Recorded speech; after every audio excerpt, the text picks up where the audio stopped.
வணக்கம் நண்பர்களே.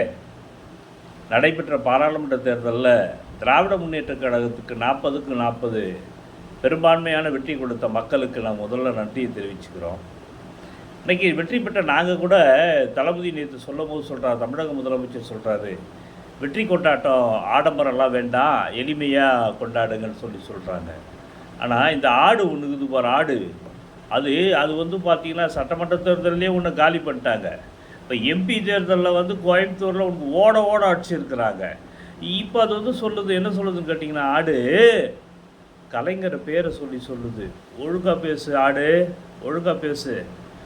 நீங்கள் இவர் எங்களுக்கு கனிமொழிக்கு இவர் பிஜேபிக்கு வந்தால் தலைவர் பதவி கொடுத்துருவாராம். எங்கள் சின்னவர் சட்டமன்றத்தில் என்ன சொன்னார் தெரியுமா?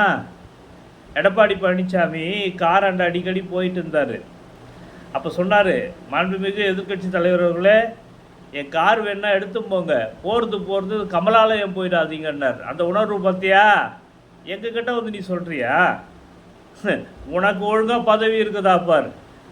இவர் சொல்லின்னுக்கிறார், திமுக இது மாதிரி தலைவரை பேரெல்லாம் சொல்லிங்கிறாரு.